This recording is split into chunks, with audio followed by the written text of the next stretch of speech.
ఇమ్రాన్ ఖాన్ మృతి వార్తలతో పాక్లో high tension మొదలైన విషయం మనకు తెలిసిందే. రావల్పిండి ఇస్లామాబాద్లో 144 సెక్షన్ కొనసాగుతోంది. మాజీ ప్రధాని ఇమ్రాన్ ఖాన్కు అనుకూలంగా భారీగా ర్యాలీ తీస్తున్నారు ప్రజలు. ఇమ్రాన్ ఖాన్ను చూసేందుకు అనుమతించాలంటూ ఇమ్రాన్ ఖాన్ మద్దతుదారులు ఇంకా డిమాండ్ చేస్తూనే ఉన్నారు.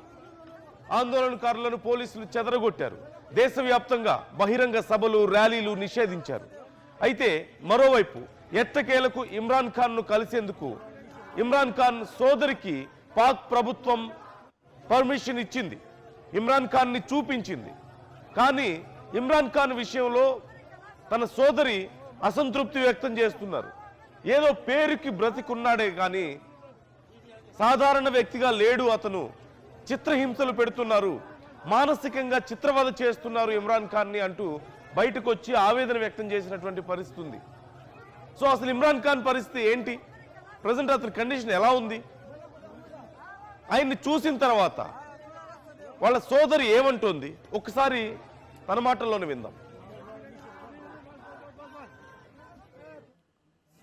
वो उन्होंने बड़े गुस्से में थे, कहते हैं कि हमें ये मेंटल टॉर्चर कर रहे हैं और सारा दिन कमरे में बंद, थोड़ा सा बाहर जब निकल सकते हैं, कोई किसी से कम्युनिकेशन नहीं। कहते हैं कि आसिम मुनीर जिम्मेदार है, ये सब कुछ हो रहा है। बाकी कितनी देर मुलाकात रही है मैडम आपकी?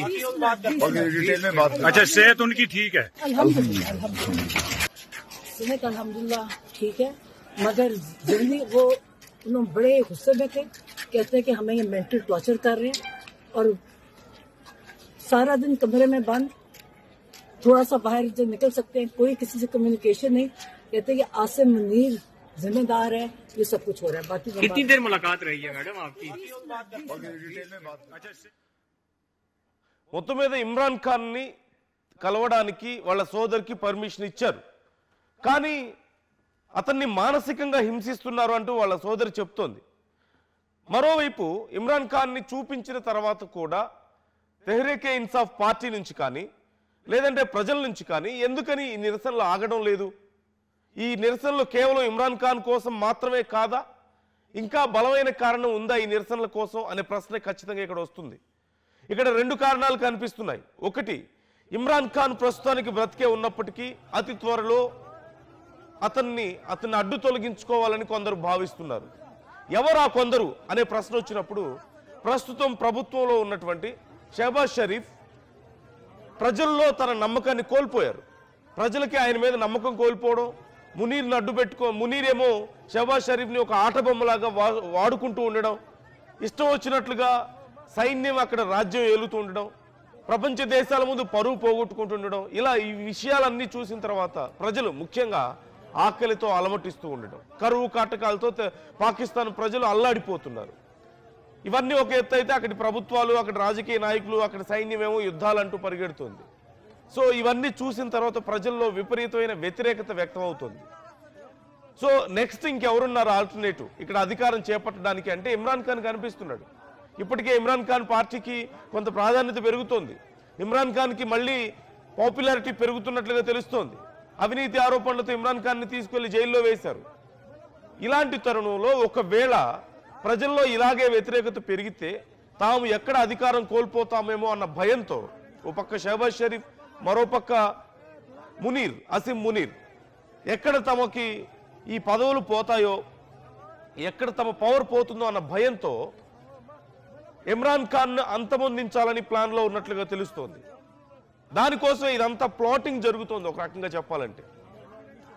అంటే నెమ్మదిగా ఇమ్రాన్ ఖాన్ని ఏదో ఒక రకంగా అడ్డు తొలగించుకోవాలని ప్లాన్ చేశారు.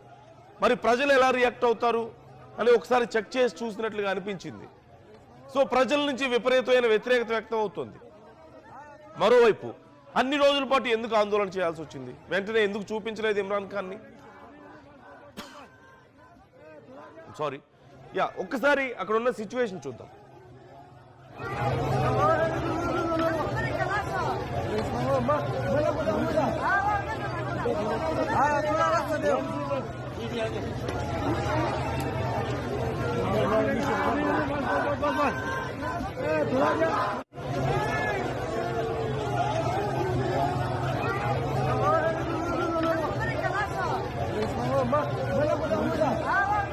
ये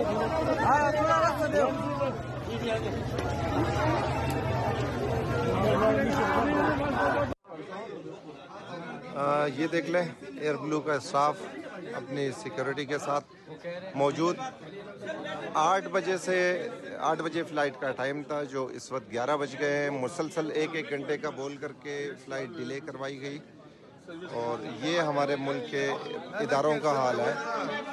मगर इस वक्त पाकिस्तान तहरीक इंसाफ कराची कैबिनेट के कारकुनान डटे हुए हैं कि किसी भी सूरत में हम आज रात ही पहुंचेंगे इस्लामाबाद। इन्होंने हमसे अभी मज़ीद आधे घंटे का टाइम लिया है कि आधे घंटे में हम आपको बताते हैं। उम्मीद तो ये है इनसे जो हम फॉर्म 47 की हुकूमत से रख सकते हैं कि होना कुछ भी नहीं है, सिर्फ दलासे और आसरे के सिवा अब कुछ नहीं बचा। ये देख लें, एयर ब्लू का स्टाफ अपनी सिक्योरिटी के साथ मौजूद।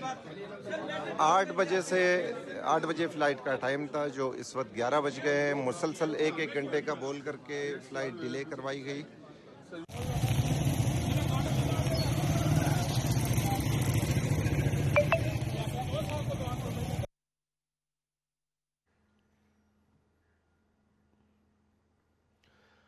పాకిస్తాన్లో చాలా ఫ్లైట్ సర్వీసులు ఇప్పటికే క్యాన్సిల్ అయ్యాయి. అక్కడ ప్రజా రవాణాకి ఇబ్బంది అవుతుంది. ప్రజలందరూ రోడ్ల మీదకి వచ్చారు. కేవలం తెహ్రీక్-ఏ-ఇన్సాఫ్ పార్టీకి సంబంధించిన వాళ్ళు మాత్రమే కాదు, కేవలం ఇమ్రాన్ ఖాన్ పార్టీకి సంబంధించిన వాళ్ళు మాత్రమే కాదు, సామాన్య ప్రజలు కూడా భారీగా రోడ్ల మీదకి వస్తున్నారు, ఆందోళన వ్యక్తం చేస్తున్నారు. అక్కడ ప్రజల మీద లాఠీ చార్జీలు అవుతున్నాయి, తీవ్రంగా కొడుతున్నట్లుగా తెలుస్తుంది. బయటకు వస్తున్నటువంటి ప్రజల మీద దాడులు చేస్తుంది అక్కడ సైన్యం, పోలీసులు. సో ఇప్పుడు అతి త్వరలో మనం చాలా రోజుల నుంచి మాట్లాడుకుంటున్నాం, ఆర్టీవీ చాలా సందర్భాల్లో చెప్పింది, అతి త్వరలో పాకిస్తాన్లో అంతర్యుద్ధం రాబోతోంది అని. ఇప్పటికే మొదలైంది ఆ పరిస్థితి. ఇది కేవలం ఇమ్రాన్ ఖాన్ ఏదో గొప్ప వ్యక్తి అని అక్కడ ప్రజలు అతని కోసం ఆందోళన వ్యక్తం చేయడం లేదు. అతని మీద ప్రేమతో ఇదంతా, అంటే కేవలం అతనుంటే ఏదో పాకిస్తాన్ అద్భుతంగా అభివృద్ధి చెందుతున్న ఉద్దేశం కాదు. ఇప్పుడున్న వాళ్ళు ఇంకా పనికిమాలిన వాళ్ళు కాబట్టి, ఇప్పుడున్న వాళ్ళు ఇక డైరెక్ట్గా టెర్రరిస్టులే అక్కడికి వెళ్ళి కూర్చున్నారు కాబట్టి, ఇమ్రాన్ ఖాన్ కూడా చేయాల్సినవన్నీ చేశాడు తప్పులు. అతన్ని వ్యతిరేకించిన వాళ్ళ మీద కేసులు పెట్టాడు, వాళ్ళని హింసించాడు, లేదంటే టెర్రరిస్ట్ గ్రూప్స్కి అతను ఒకప్పుడు మద్దతుగా ఉన్నాడు. సో అతను అవినీతికి పాల్పడ్డాడు. చేయాల్సిన పనికిమాలిన పనులన్నీ ఇమ్రాన్ ఖాన్ కూడా చేశాడు. కానీ అంతకంటే పనికిమాలిన వాళ్ళు ఇప్పుడు అక్కడ చైర్లో కూర్చున్నారు. షహబాజ్ షరీఫ్ని ఒక బొమ్మలాగా, కీలు బొమ్మలాగా అసీం మునీర్ ఆడిస్తున్నాడు. ఒకానొక సమయంలో షహబాజ్ షరీఫ్ని అసలు ఈ రాజకీయ పార్టీలన్నీ పక్కకు నెట్టేసి, నేను అధికారం చేపడతాను, పూర్తిగా నా సైన్యం అధికారం చేపడుతుంది, మీరు మాకు సహాయం చేయండి అని ట్రంప్ దగ్గర డిస్కస్ చేసినట్లుగా కూడా ఒక పెద్ద చర్చ జరిగింది వైట్ హౌస్లో అసీం మునీర్ని కూర్చోబెట్టి మాట్లాడినప్పుడు. అయితే ట్రంప్ డైరెక్ట్గా నేను సపోర్ట్ చేస్తే నాకు తలనొప్పులు వస్తాయి, నేను చేయనని చెప్పినట్లుగా సమాచారం. కానీ ఇప్పుడు ఇక అసీం మునీర్ గేమ్ మొదలు పెట్టాడు నెమ్మదిగా. ఇప్పుడు ఎలాగో షహబాజ్ షరీఫ్ తన చేతిలో కీలుబొమ్మలాగా ఉన్నాడు, ఏం మాట్లాడలేని పరిస్థితి, తాను ఏం చేసినా సరే సైలెంట్గా ఉంటాడు. సో ఇప్పుడు ఒకవేళ ప్రజల్లో మరో పక్క వీళ్ళు చేస్తున్నటువంటి పనుల మీద వ్యతిరేకత వస్తుంది, ఎవరున్నారు అడ్డు అన్నప్పుడు ఇమ్రాన్ ఖాన్ కనిపించాడు. ఇమ్రాన్ ఖాన్కి ఇప్పుడు నెక్స్ట్ ఆల్టర్నేటివ్ ఇమ్రాన్ ఖానే ఉన్నాడు కాబట్టి, ఇమ్రాన్ ఖాన్ని అడ్డు తొలగించుకుంటే, కుదిరితే షహబాజ్ షరీఫ్ను కూడా తర్వాత అడ్డు తొలగించుకొని తానే ఇక పూర్తిగా పాకిస్తాన్ని హస్తగతం చేసుకోవాలని అసీం మునీర్ ప్లాన్ చేశాడు. కానీ ఒకవేళ లేదు, అలా కుదరకపోయినా సరే, రాజకీయ పార్టీలను పూర్తిగా తొలగించలేకపోయినా తన చేతిలో కీలుబొమ్మలాగా పెట్టుకోవడానికి అవకాశం ఉంటుంది కదా అనుకున్నాడు. అసలే ఉందే అంతంత మాత్రపు ప్రజాస్వామ్యం అనేది పాకిస్తాన్లో ఎక్కడో కనిపిస్తుంది. 100లో ఒక 5%, 10% కనిపిస్తుంది. ఇప్పుడు ఆ కొద్దిపాటి ప్రజాస్వామ్యం కూడా పోతుంది. అంటే రాజకీయ పార్టీలు అనేవి అసలు పూర్తిగా లేకుండా చేయాలనేది అసీం మునీర్ ప్లాన్గా కనిపిస్తోంది. దానికోసం ఎంత పెద్ద డ్రామా నడుస్తోంది. And as per the sources Imran ఖాన్ని అతి త్వరలో ఇక ప్రాణాలతో లేకుండా చేస్తారు అంటూ తెలుస్తోంది. అతని ప్రాణాలు తీయడానికి ఇప్పటికే ప్లాన్ చేసుకున్నారు. It's all a plot. ఇప్పుడు జరుగుతున్న ఈ డ్రామా అంతా కూడా ఇట్స్ ఎ ప్లాట్. సైకలాజికల్గా అక్కడ ఉన్నటువంటి పాకిస్తాన్ ప్రజల్ని ప్రిపేర్ చేస్తున్నట్లుగా కనపడుతుంది. అసలు ప్రజలు ఎలా రియాక్ట్ అవుతారో చూశారు.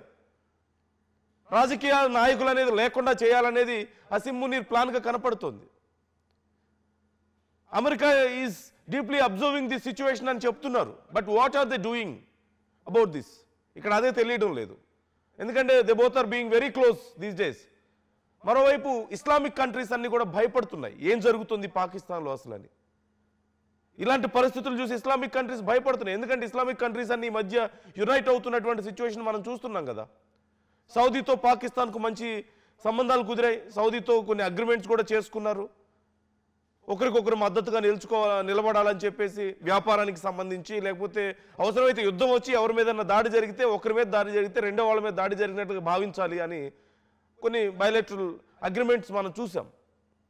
వాటితో పాటు ఇప్పుడు ఖతార్ కానీ, మరోవైపు తుర్కీ ఎలాగో పాకిస్తాన్తో అంటకాగుతుంది కదా, మన మీద దాడులు చేయడానికి, మన మీద ఉగ్రదాడులు చేయడానికి తుర్కీ కూడా one of the major supporter కదా. సో వాళ్ళతోనే ఉంది. ఇక్కడ ఒక ఆఫ్ఘనిస్తాన్ మాత్రం పాకిస్తాన్తో యుద్ధం చేస్తున్నటువంటి పరిస్థితి కనిపిస్తోంది. మరోవైపు ఇప్పటికే బంగ్లాదేశ్ని దగ్గరికి తీసుకున్నారు, బాగానే వాళ్ళు క్లోజ్ అయిపోయారు. సో ఓవరాల్గా ముస్లిం కంట్రీస్ అన్ని యునైట్ అవ్వాలని చెప్పేసి అనుకుంటున్న సమయంలో ఒక ముస్లిం కంట్రీలో ఇప్పుడు గతంలో ఇరాన్ యుద్ధం చూసాం మనం ఇజ్రాయెల్తో, ఇప్పుడిప్పుడే కొంత సిచ్యువేషన్ అక్కడ నార్మల్ అవుతున్నటువంటి పరిస్థితి కనిపిస్తుంది. సో ఇలాంటి పరిస్థితుల్లో పాకిస్తాన్ లాంటి ఒక దేశం, అణ్వాయుధాలు కలిగినటువంటి దేశం ఇలా అయిపోతే ఏంటి పరిస్థితి అని అక్కడ కొంత గందరగోళంగా ఉంది ఇస్లామిక్ కంట్రీస్లో కూడా. మరోవైపు మునీర్ అనే వ్యక్తి ఒకవేళ అక్కడ అధికారాన్ని చేపడితే ఎంత భయానకంగా ఉండబోతున్నాయి పరిస్థితులు అనేది ఇప్పటికీ అతని స్టేట్మెంట్స్ చూస్తే మనకు అర్థం అవుతాయి.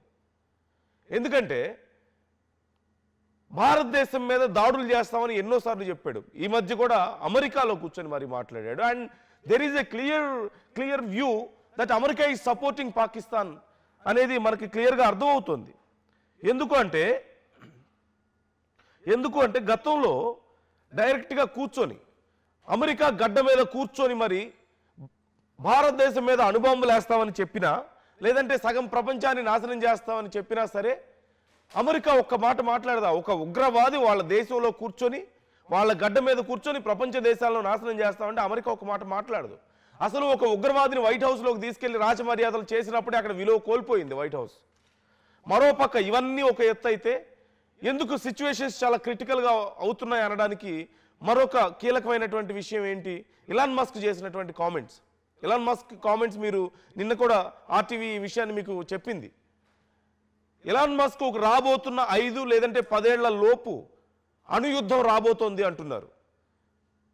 ఒక వ్యక్తి ట్విట్టర్లో ఒక పోస్ట్ చేశాడు, అందరి దగ్గర అణ్వాయుధాలు ఉన్నాయి, ఇక థ్రెట్ ఏమి ఉండదు, ఒకరికొకరు ఎవరు బెదిరించుకోవడమో భయపెట్టుకోవడమో గొడవలు పెట్టే అవకాశం ఉండదేమో అని చెప్పేసి అతను అంటే, లేదు యుద్ధం రాబోతోంది, నెక్స్ట్ 5 ఇయర్స్లో అణుయుద్ధం రాబోతోంది అంటూ చెప్పాడు.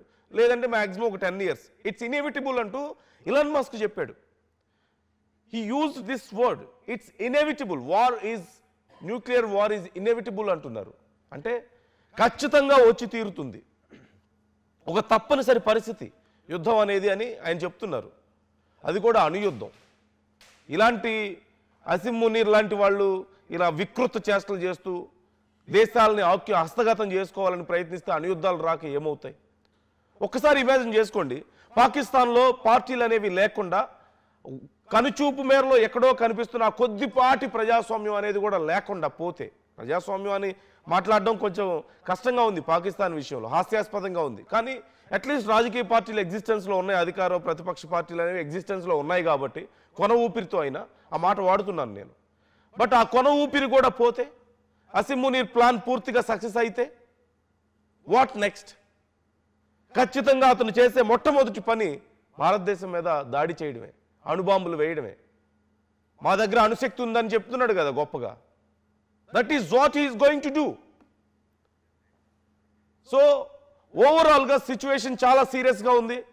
పాకిస్తాన్లో ఎప్పుడైనా సరే ఈ అంతర్యుద్ధం, మొదలైనటువంటి అంతర్యుద్ధం, ఇమ్రాన్ ఖాన్ అనేది ఒక కారణమైనప్పటికీ ప్రస్తుతానికి ఇమ్రాన్ ఖాన్ కండిషన్ ఇప్పుడు చూడడానికి అతను మనిషిలా కనిపించినా అతని హెల్త్ కానీ physical and mental health is not stable అంటూ తెలుస్తోంది. అతి త్వరలో అతన్ని అతని ప్రాణాలు తీసేస్తారంటూ కొన్ని ఇంటర్నల్ సోర్సెస్ కూడా ఇప్పటికే డిస్కస్ చేసుకుంటున్నారు. ఆ తర్వాత అటు తిరిగి మళ్ళీ షహబాజ్ షరీఫ్ దగ్గరికి వెళ్ళే అవకాశం ఉంది. ఓవరాల్గా it's a Munir game plan మొత్తం మీద చూస్తే. సో పూర్తిగా పాకిస్తాన్ని తన చేతుల్లోకి తీసుకోవాలి, రాజకీయ నాయకులు అనేది లేకుండా చేయాలి, పూర్తిగా సైన్యం పాలించాలి. హీ వాంట్స్ టు బికమ్ ఒక నియంత అవ్వాలి అని అతను అనుకుంటున్నాడు, ఒక సుప్రీం లీడర్ లాగా. He wants to become a supreme leader there, ఒక రూలర్ అవ్వాలనుకుంటున్నాడు పాకిస్తాన్కి. సో మీ ఒపీనియన్స్ ఎలా ఉన్నాయి ఈ విషయంలో? మీరేమనుకుంటున్నారు? ఓ పక్క ప్రపంచ దేశాల మధ్య యుద్ధ వాతావరణం, ఇంకో పక్క ఇలాంటి ఎక్స్ట్రీమిస్ట్ ఐడియాలజీ ఉన్నటువంటి, ఎక్స్ట్రీమిస్ట్ అని కాదు, మోస్ట్ బ్రూటల్ ఐడియాలజీ ఉన్నటువంటి ఒక ఉగ్రవాది పాకిస్తాన్కి లీడర్ అయితే ఏమవుతుంది? Just imagine. ఆల్రెడీ ఆ సిమ్టమ్స్ కనిపిస్తున్నాయి. మరో పక్క నిన్న శ్రీలంకకు పంపించారు. అసలే వాళ్ళ దేశంలోనే తినడానికి తిండి లేకపోతే ఇప్పుడు శ్రీలంకకు వాళ్ళు ఏదో మేము పెద్ద ఆదుకుంటామని చెప్పి పంపించి 1 year బ్యాక్ ఎప్పుడో ఎక్స్పైర్ అయిపోయిన ఫుడ్స్ అన్ని పంపించారు. ఇప్పుడు శ్రీలంకకి ఫ్లడ్స్ వస్తే ప్రపంచ దేశాల ముందు ప్రతిసారి పరువు పోగొట్టుకోవడం సిగ్గు లేకుండా. సో మీ ఒపీనియన్స్ని కూడా కామెంట్ చేసే ప్రయత్నం చేయండి. వాట్ యూ థింక్, ఏం జరుగుతుంది అని మీరు అనుకుంటున్నారు? కామెంట్ చేయండి. ఒక్కసారి ఇమ్రాన్ ఖాన్ని చూసిన తర్వాత వాళ్ళ సిస్టర్ ఏమన్నారు మరొకసారి నేను మీకు చూపిస్తున్నాను. सेहत अल्हम्दुलिल्लाह ठीक है, मगर जल्दी वो उन्होंने बड़े गुस्से में थे, कहते हैं कि हमें ये मेंटल टॉर्चर कर रहे हैं और सारा दिन कमरे में बंद, थोड़ा सा बाहर जो निकल सकते हैं, कोई किसी से कम्युनिकेशन नहीं.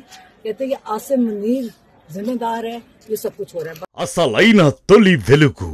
ఫాలో వాట్సాప్ @తొలి వెలుగు official.